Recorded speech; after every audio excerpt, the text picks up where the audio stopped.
приветствуем. Здравствуйте.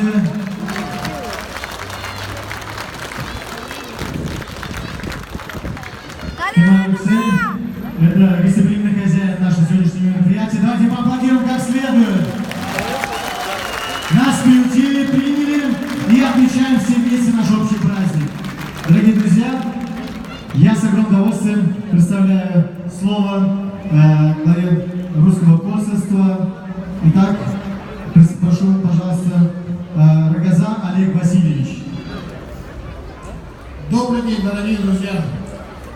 Вот видите, что вся площадь заполнена теми людьми, кто пришел сегодня всех поздравить с этим великим праздником Днем Победы. Это день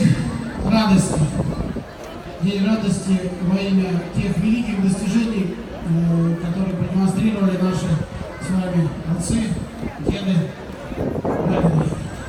Одновременно это день великой скорби, потому что сегодня мы вспоминаем всех тех, кто не вернулся с полей сражения. К сожалению, ни одна семья в большом Советском Союзе, ни одна семья не обошла эту великую трагедию.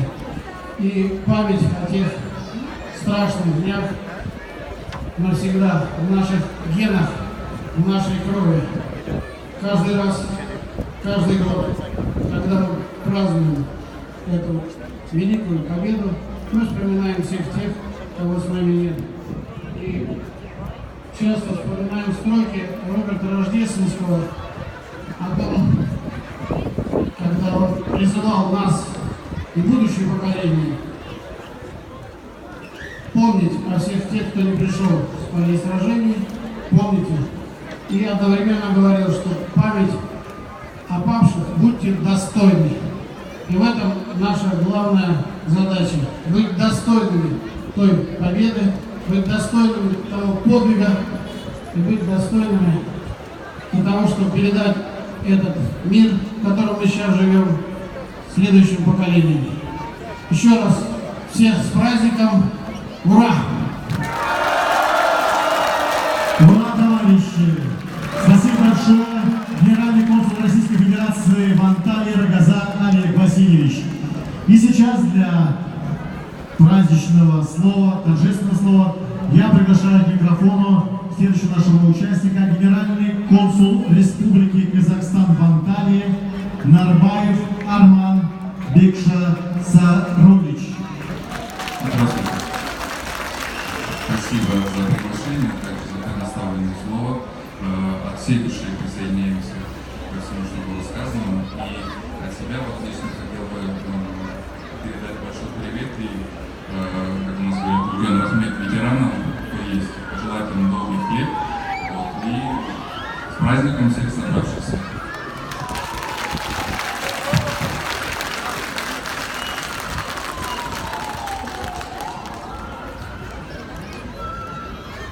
Дорогие друзья, и следующий выступающий будет глава мэрии Кемера Кемаль Юксей. Ваши аплодисменты!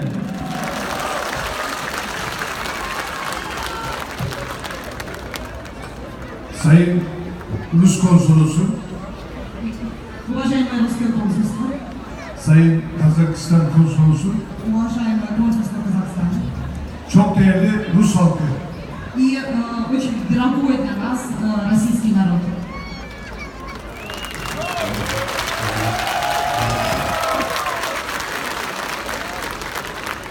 Ruslarla Türklerin dostluğu tarihi içerisinde uzun yıllardır devam etmekte.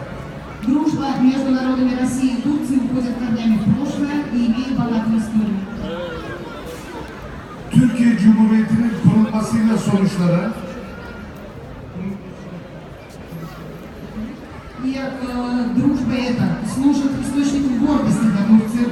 Bağımsızlık Savaşı'mızda И во время нашей войны за независимость Mustafa Kemal Atatürk'e en çok yardım eden Rus halkıdır. больше всего помог нам именно